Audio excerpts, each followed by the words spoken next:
They still call me the Penguin.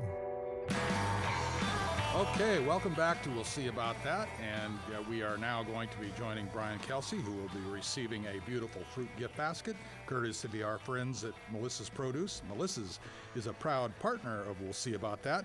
Be sure to use my VIP code RONSAY when checking out at melissas.com. And Mike, go ahead and introduce our special guest, Brian Kelsey. Yeah, we're very honored to have this gentleman. He's a professional broadcaster. He is a creator, host, and producer of multiple different shows. 10 Minutes With, one of my favorites. He's a known contractor as well. Regularly appeared on the Today Show, HDTV, Fox, Martha Stewart's TV show. Also, you might know him from the Howard Stern Show. We have the one and the only, the legend, Brian Kelsey. Brian, how are you? You're making. Let's get those expectations down. This is just it's too much. And if you're watching this on Roku or on YouTube, you can see that he's wearing a fantastic Vince Giardi shirt. Who's one of the greats, one of my favorites, the great artists of all time. I listen to his Christmas record all the time. So we're once again, thank you so much for having us, Brian. We really appreciate it. As I said, you're a radio host, you're a producer, you're a content creator, you're an innovator, a voice actor. How did you get started down this path in this multimedia career? It's crazy. It's such a crazy. It's nothing. Well, no, actually, the baseball that's crazy, but the broadcasting is a different kind of crazy. I started really interning at a radio station here, locally, because I wanted to. Well, I was going to college, and I wanted to do an internship, and I always wanted a talk show. And I thought, this is 100 million years ago. This is like 1989, 90, something like that. So there was no internet, there was nothing. So there's no way you could just start a talk show. So I thought by interning at a radio station, a rock radio station, maybe I could somehow. And so, did that, got coffee, wore the Fox. It was the station was the Fox, so I wore the costume, and waved to all the kids in 1,000-degree heat, and did the whole thing. And then by the end of the summer, they actually offered me a job, I they had asked if I'd done radio before, and of course I lied. Yeah, I currently, to this day, the only class I've ever failed is radio. Aww. And it was up, and so I literally failed radio, never been on the air, but I told them that I did, and so they threw me on the air one night, and by the morning, I had a hang of it, and the program director came in the morning. He's like, "Hey, you sound great. You want a job?" So I decided to take some time off college and never went back. It kind of snowballed from there. I worked there for 2 years, and then a job opened up in New York City at a big station that was changing to a rock format, Q104. So I got hired there as the voice of the station, ended up doing all the audio production, all the they're called bumpers. Oh yeah, stuff in between, Q104, blah blah blah. And then from there, a couple of years later, the mighty K-Rock in New York City, where Howard Stern broadcasts out of, they changed formats and were looking for somebody new to do the same sort of thing. And so I got that job and was doing the same thing for K-Rock, which Howard, we shared like a hallway. So he broadcast down the hall, and my little studio was down the hall the other way. And one day he came down the hall and just he knocked on my door, and he came in. He's like, "Hi, Brian, I'm Howard. I love your work. Would you want to do my work? Would you want to do my stuff?" And of course, I freaked out because I've been listening to him forever. This is a dream. So of course I did. I started work for him as well, doing all the same thing and producing bits and creating all their crazy audio stuff. And then just kind of rolled on from there. I left there and went freelance and kept Howard as a client, and it just kind of took off from there. I started on Martha Stewart as a host on her Sirius XM channel for a bunch of years until that went under, and then it was on her show, and then everything just kind of started to morph into television because it was getting easier and easier as the years go on to someone like me be able to be exposed and be out there, and especially obviously once the internet came and it was so much easier to create content and put it out there, it just kind of snowballed from there. So where did 10 Minutes With come from? And I understand you built your studio in the garage, right, in Westport, Connecticut? Is that true? Yeah. Well, this was like 2018, and I was sitting there, actually kind of like a loser in my garage. I'm like, because my workshop was in the garage because I do carpentry, and so all my stuff was there. I'm like, I'm a cinematographer and editor, so I know all that stuff. I have all this camera gear. I have a history of interviewing people from years at Martha and all that stuff, and Howard, and I have this YouTube channel. Maybe I'll like just literally make a talk show set in the garage. It was actually inspired by my favorite episode of Seinfeld, which is when Kramer finds the Merv Griffin set in the garbage and builds it in his apartment. So that was like, I was like, well, I mean, if Kramer can do it. So I did it. I built the whole thing, got it all set up, and built everything from scratch, built the desk and everything. The talk show desks are a very different breed, very small, hollow inside. Like it's not just a desk. Like you really have to. And then I was like, well, here I am sitting here alone. And I was trying to think of an angle. Like, what's the angle? Like anybody has a talk show, like whatever. But I was like, maybe the joke is, because in this area, there's a lot of famous people that live around here because we're right outside of New York City. So a lot of people live in this area. And I was like, what if I started to see what the most famous people I could get to come to my disgusting garage. And so it started with just somebody I know. I was a baseball coach for my friends, their son, and she's an actress, and she's been in movies, whatever. And I said, would you mind coming on and whatever? And she did. And it was great. She came in, opened the garage door herself because it was an old garage door. Came in, the music's blaring, and I had PA speakers in there. I really, really wanted to set the scene. And then that's all it took. Just one example, because then I used that to get other guests, and then it just sort of. So who is she? She is Stephanie Shostak, who she was in at that time. What's that ABC show? A Million Little Things. She was in Devil Wears Prada. She was in a bunch of other movies. So nice, so much fun too, and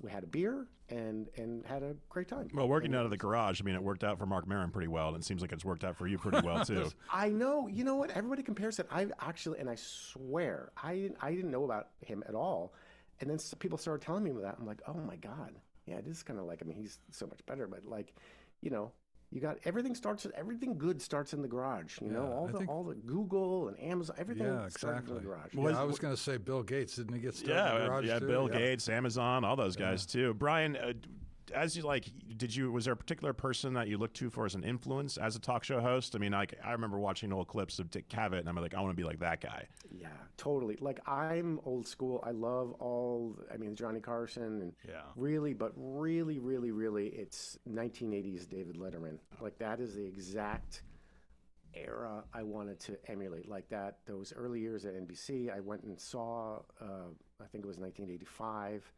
I was 16, and I saw, once I got to be 16, you can go see the taping, and it was I couldn't even believe how cool it was.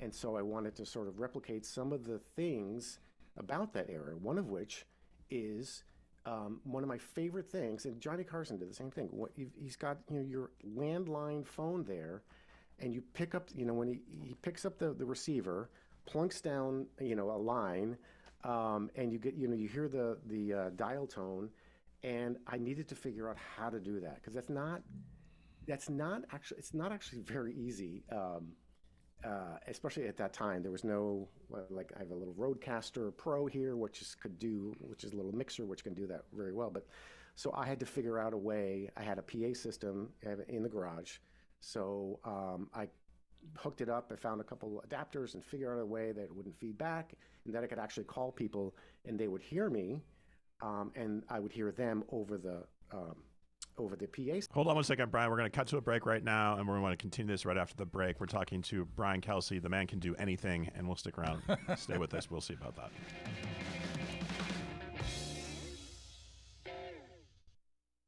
All right, very nice, gentlemen. All right, here we go for this second segment. This one's going to be 12 minutes. I'll bring it back in.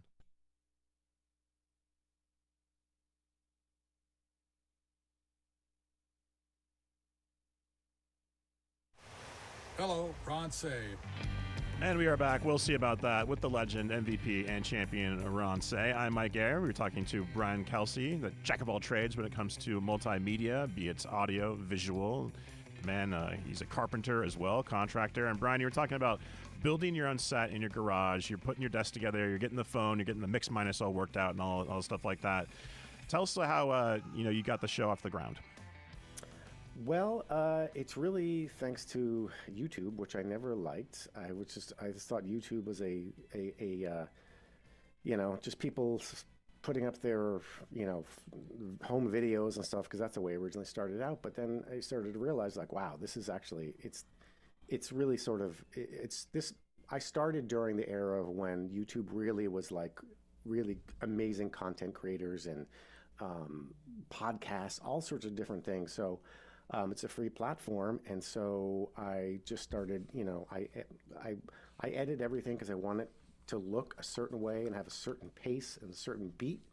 So I edit it the way I want it, and post it, and then just, kind of create all the other stuff, all the side stuff of when you have a show, which is landing page and booking a guest page and all that other stuff.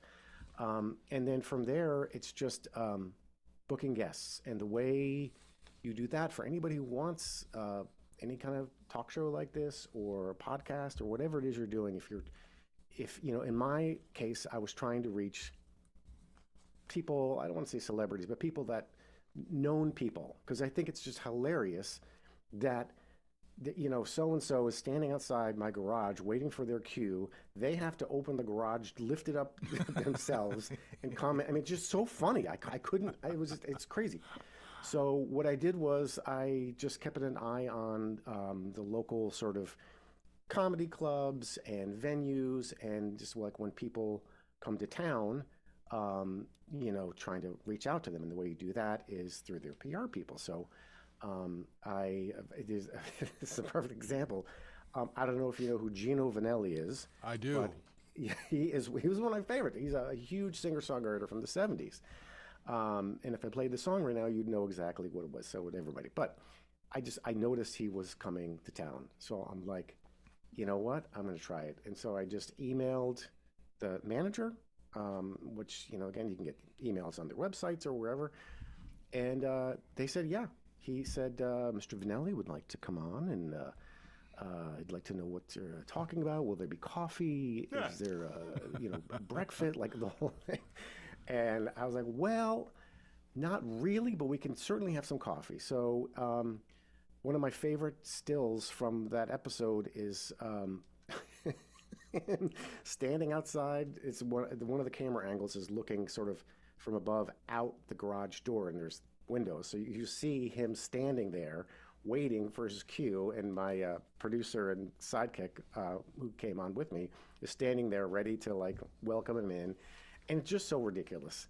And he came in and he's like, is there heat in here? Because it was the winter. And I said, well, no. Here's a sweater. Yeah, exactly. So he kept on his jacket, and it was to this day the most watched interview. And this was like years ago, and people still are commenting on it, how much they love him. Like it's crazy. It's just crazy. Yeah, when we had Peter Noon on, that was very similar. Yes. We had Peter Noon on of Herman's Hermits, and it was just he came on and it was amazing, and we got a great response from that episode. Yeah, a very affable guy. I actually had an opportunity to go to one of his concerts when he came out here. I think it was last year, and I love very, Kelsey, very, very great entertainer. Plays to the crowd really well. It was just a lot of fun to do. Yeah, yeah, for and sure.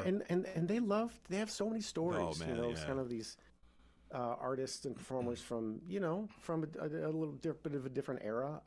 They're just things were so different back then. It's just such a it's incredible. Brian, how do you stick to that 10-minute format? Because Ron and I have been doing this for a while. 10 minutes goes by in no time. goes by in a second. Yeah. I know. Well, I started with 10 minutes because I'm lazy and I didn't want to have to edit, all, like an hour show. I Like, hear oh that. my There's a man. There's the man. Yeah. I mean, come on, like all that footage. So what I do is we shoot. It's really like about, probably in total 20 or 30 minutes that we actually interview, and I cut it down, Right. because then I use that extra content for Yeah. social media or for like hey, here's something you didn't see on the show. Usually like funny stuff. We had Chris France, the drummer of the Talking Heads, Yep. on, and just in the middle of the thing, he asked if he could take a pee behind the tree in my front yard. I was like, "All right, it's your cut, pause, go ahead, no problem." Did you put a sign kinda, on that tree saying "Member of the Talking Heads peed here"? exactly. So it's just loose. It's very loose, but I do want it to be a produced show because that's just my background. So, I do. There's a lot of editing, and really in a talk show there shouldn't really be editing, but just the way this is, and because there's 6 cameras in there, nobody's running them.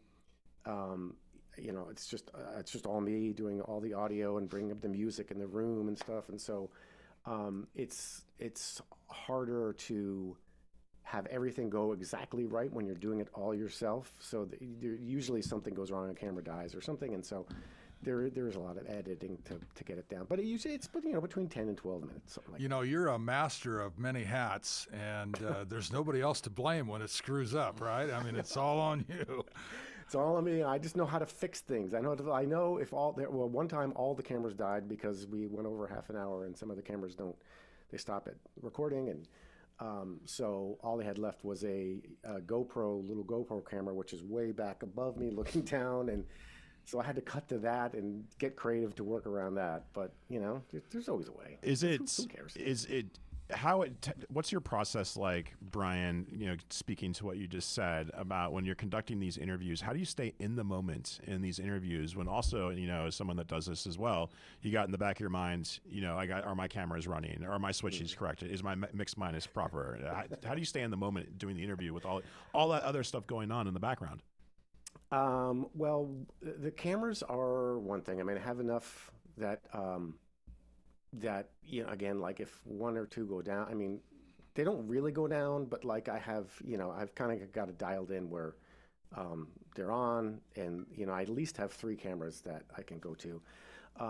But in audio is a big thing because without audio, you've got nothing. Exactly. So I have I have a monitor like behind the guest. So the guest is sitting next to me in a beach chair, nonetheless, because it is a garage.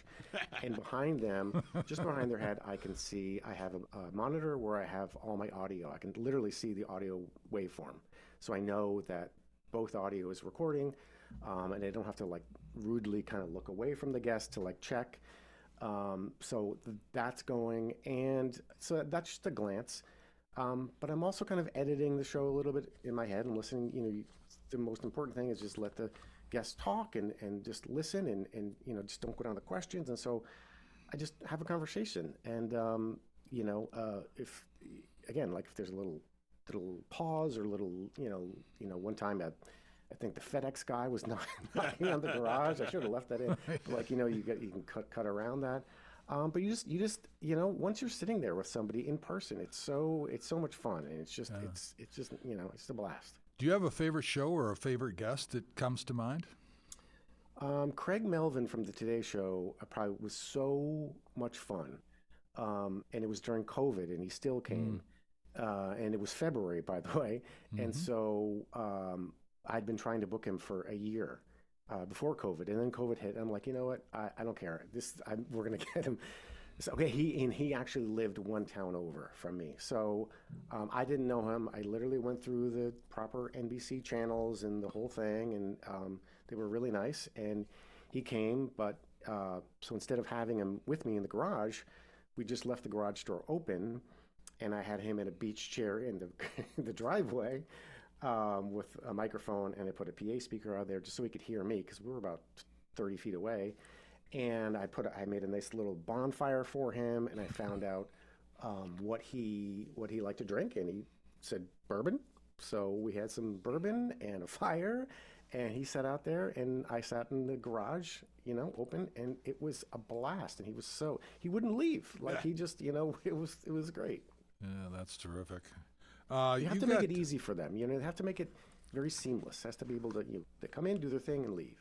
Agreed. Sophie B. Hawkins. She was awesome. She was so much fun. Was, sometimes when you are going down, you're doing an interview, and you guys probably know the same thing. You kind of get a vibe from people if they're up for something. Like, for example, Gino Vanelli, I told him ahead of time, I said, hey, I might do a bit where, like we talk about your hair or your Canadian background or something like that, something, just sort of riff off that. And as we got into the interview, he was very serious and had great stories. And so I just abandoned that. I didn't even, because it's pointless. Because it was already a great interview. I didn't need to mess that up.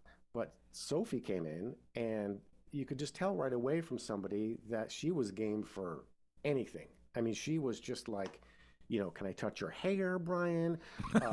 What's this? Like all these things. So there's a lot of footage that I probably can't show because it was like she was just talking about all sorts of personal stuff. She was just it's just so interesting. It's so interesting talking to people because when it comes down to it, when they're right next to you sitting there, they're just like everybody else. They're just like you and me. They're just, but they just have this incredible talent and history. And so, and it's just so nice that they take the time to do this. Of course, everybody's promoting something, whatever, which is fine. But still, it's time out of their day. So she was great. Yeah, I think that entertainers, for me, have they have this ability to open up a little bit. They're uninhibited. Something that I wasn't great at when I was younger. I was always trying to hide something. We're going to be back with more Brian Kelsey right after this message. Stay tuned.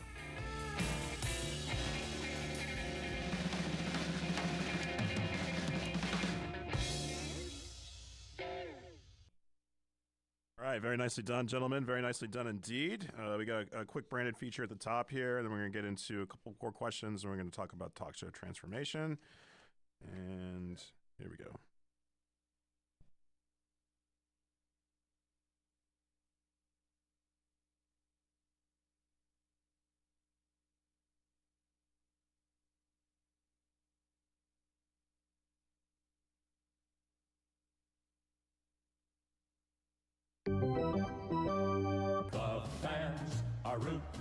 And we are back. We'll see about that. I'm Mike Gary with the MVP and champion Ron Say, and this week in Dodger history presented by BFF Financial.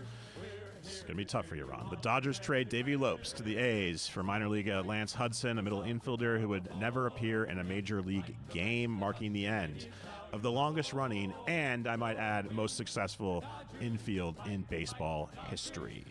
And I remember that game very well. It was the last game that we played together. Davey was the first one to leave that memorable infield. And it was Game 6 of the 1981 World Series when the Dodgers took the World Championship back to Los Angeles. There you go. I don't know if you're a Yankee fan, Brian, but that was a very important moment in our history, and we don't mind celebrating it at all. No, as you should. My son's actually a pitcher. He's in college, and we're Mets fans. Okay. But very close second, honestly, are the Dodgers. I've loved the history there. I love that era, the 80s, just the whole time. And so my son grew up, I took him to baseball games, and he just fell in love with baseball. All he wants to be is a pitcher for the Mets. So he's throwing 96 miles an hour now, and he's 6'7" and 21 years old. It's huge. So he's a senior, and we'll see what happens. I would say that being 6'7", throwing 96, and he's in high school, correct? He's in college. Okay, definitely on the radar just because of those statistics right there. So good luck with that. Yeah. Thank you. It's a tough.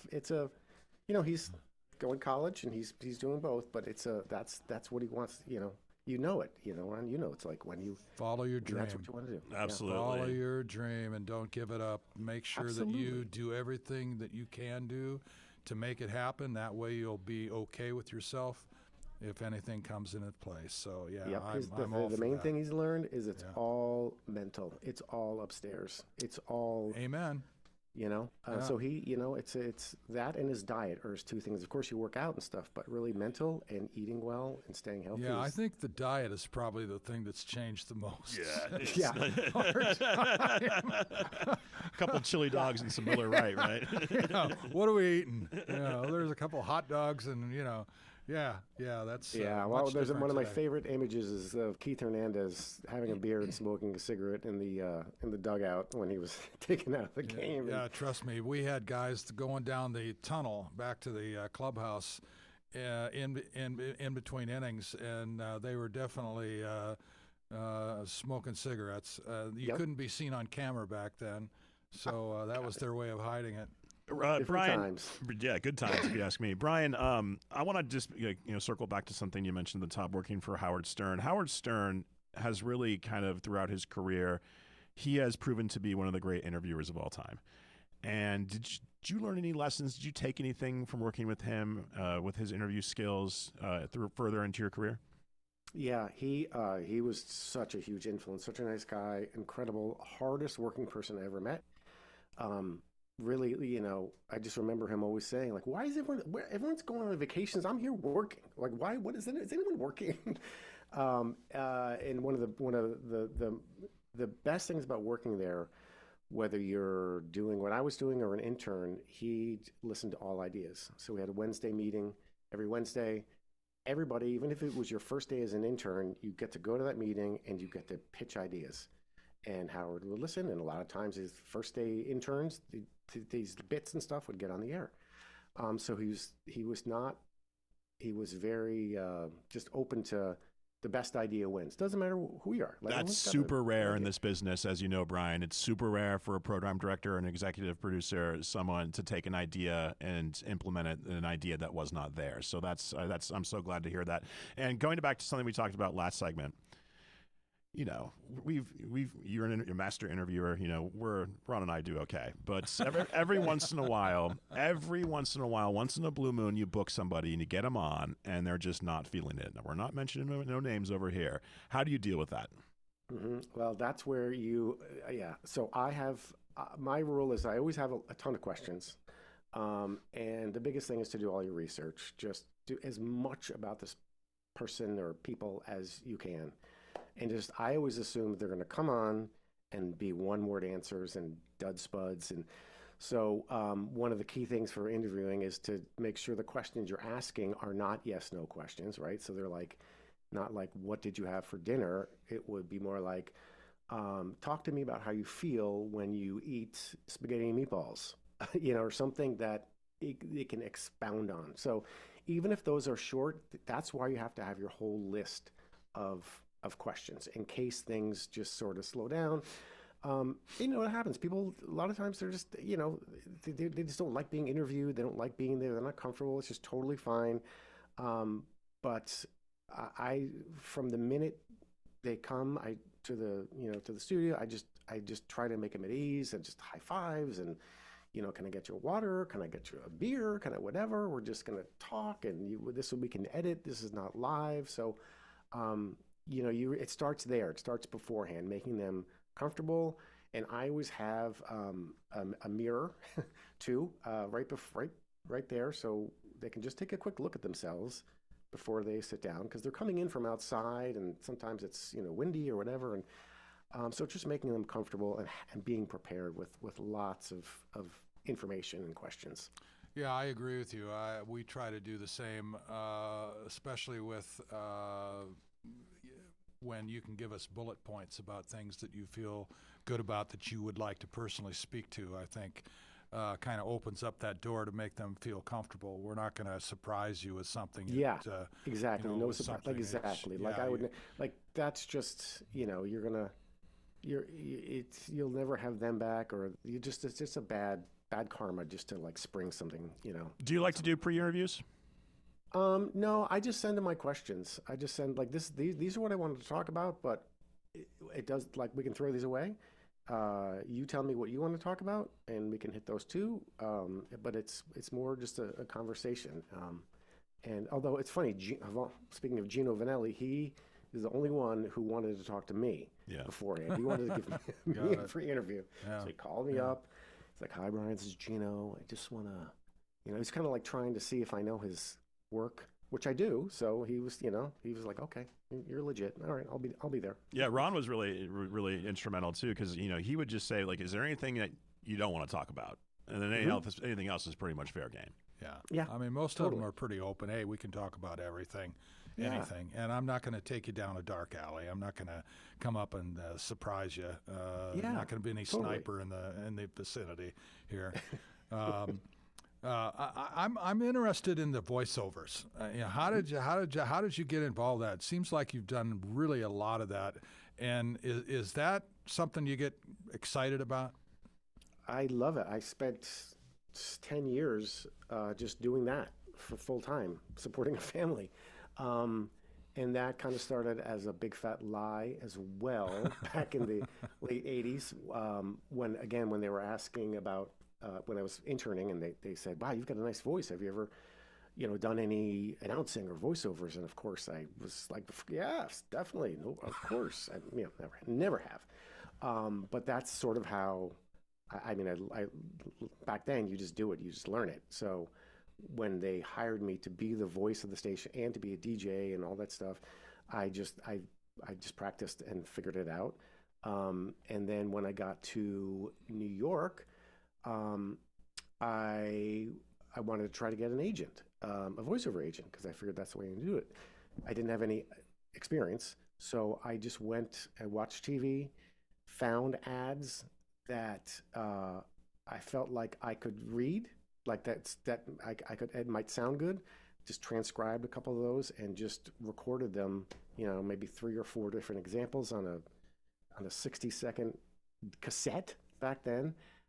Sent it around town and got an agent, and they started just sending me all over for voiceovers.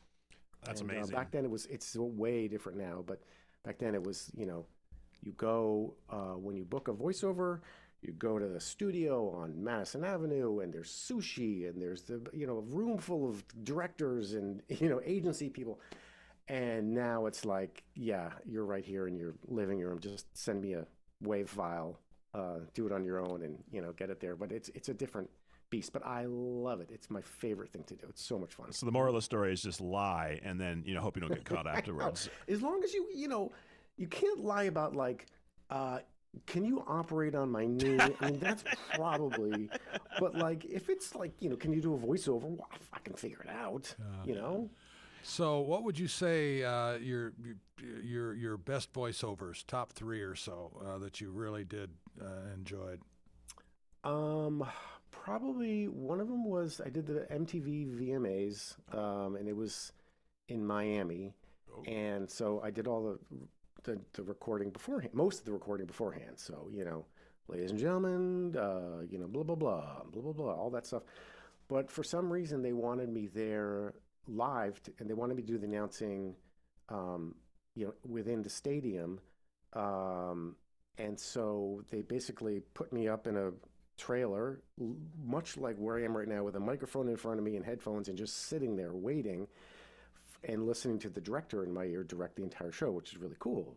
Getting all the cameras ready and just waiting to hear, cue the announcer, cue the announcer. And that was me. And so I knew, like, just read. It was just really cool because, like, I knew my voice was going from this trailer into 20,000 people, and millions across the country on TV, announcing this. That was cool.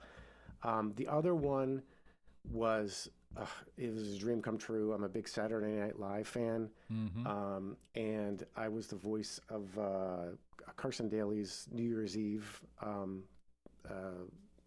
broadcast. So for many years I did it, and I did it all from home again, pre-recorded everything. Coming up, Carson counts down, blah blah. But this one year they wanted me there on site because I think things were changing. They weren't sure, the guests were changing, whatever.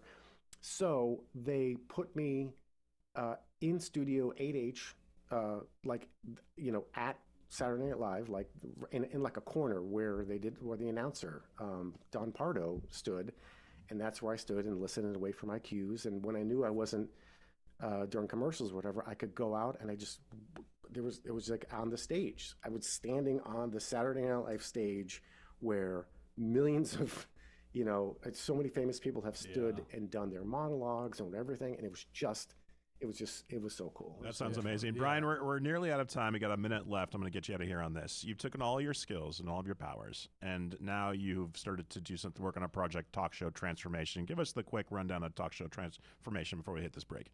Yeah, that's people started asking how to make a talk show. So I started a whole course, a whole community, coaching, newsletters, webinars, the whole thing about really mainly for businesses, because I think it's really powerful for a business to have its own talk show to help support their brand and to grow their brand.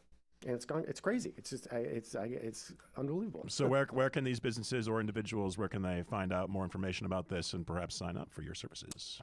Talkshowtransformation.com. Fabulous. All right, Brian, thank you so much. It sounds like you're having a great time doing what you do, and you're also helping out a lot of people with their careers too. So thank you so much for joining us. Ladies and gentlemen, Brian Kelsey, thank you so much. Thank you for having me. I had a blast. Thank you.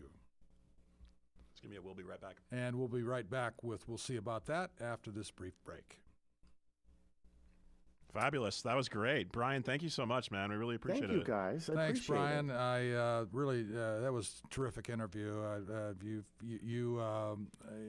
I think all of your build up to this, you were just like you were on camera. Terrific to have you. Yeah, thanks so much. I'm going to reach out to you, Brian, because I'm going to get your address and send you a fruit basket, and come back soon. Can we get you to come back? Thank you.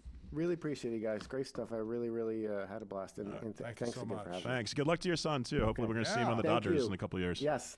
Okay. Bye, guys. Take care, buddy. See ya. Good? Yeah, very easy.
All right. Now going back to the future, we're going to do our intro here.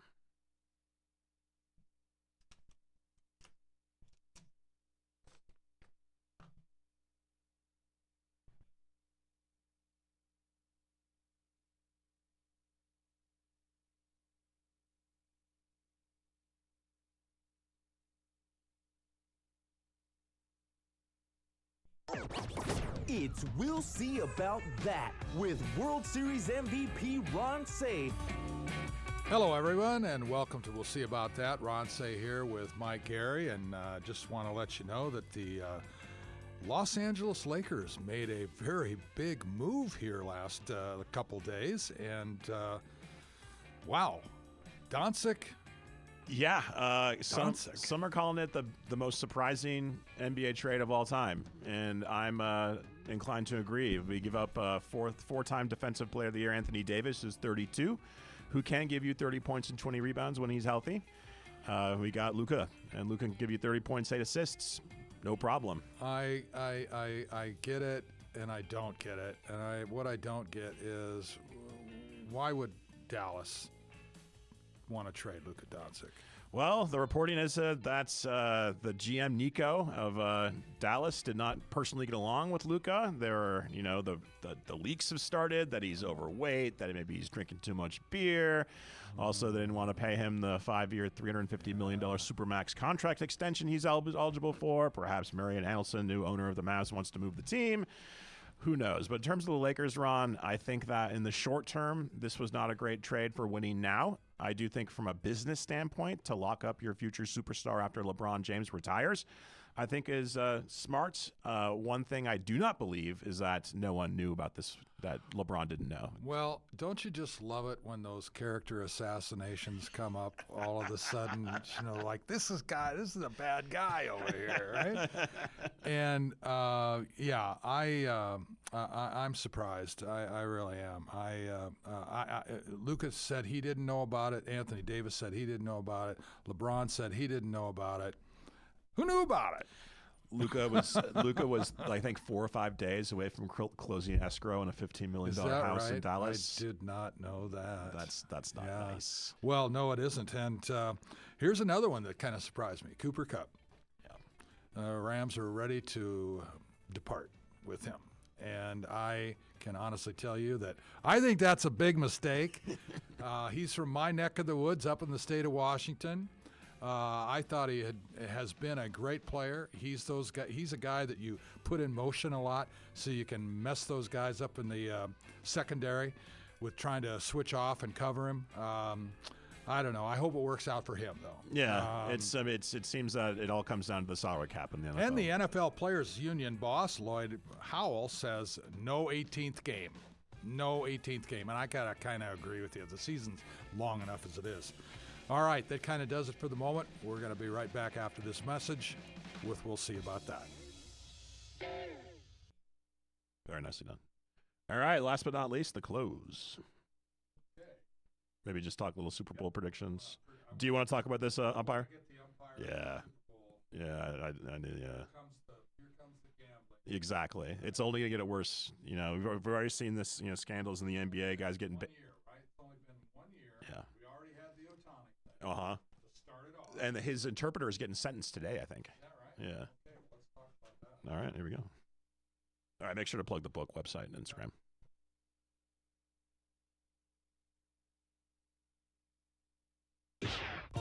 Hey, Ron. Okay, we're about ready to close things out. I do want to mention that please visit my website, theronsayshow.com. My book, Penguin Power, is available over there with multiple signings. Also, our guest lists for all of our podcasts are over there and accessible from the site. And I want to make sure that you understand that I am going to be doing a book signing March 1st and 2nd at Camelback Ranch in Glendale, Arizona. So I want to make you aware of that. It's going to be a few weeks away yet, but I want to address that. I hope you can come over there and visit us while we're there for a few days. Also, here comes the gambling in baseball. Pat Hoberg, one of the umpires, was fired by MLB for sharing sports gambling accounts with a friend who bet on baseball. Wow. What a surprise. Yeah, what do you expect? I mean, it's been, what do you said, a year since we've had pretty much habitual, ubiquitous sports gambling, and we've seen the Ohtani scandal. Right. We've seen, an NBA player banned for life, and now we have an umpire. The guy who's actually calling the balls and strikes literally. Well, we've seen a little bit of that from referees in basketball over the time. Tim Donaghy. Yeah. But now, you've, basically opened the door for baseball. You're in bed with them. And, what a great start. It's just going to it's going to mushroom, I'm afraid. Yeah, this is the tip of the iceberg. Yeah. Okay. We all know the Super Bowl's coming up on Sunday.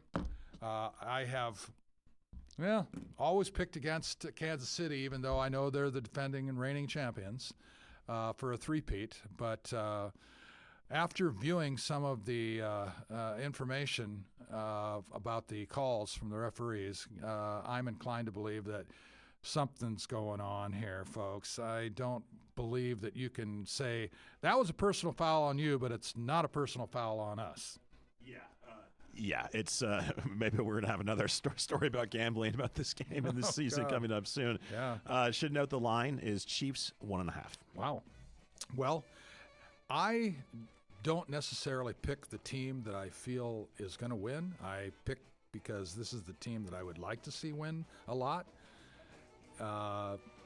Kansas City's favored, but you know what? If Philadelphia can run the football, I think they got a great chance of winning. And I've been wrong before, but I'm going with Philadelphia. Well, we'll be How here. about you? We'll be. I'm going with Philadelphia too, but we'll be held to account next week, I'm sure. We will be.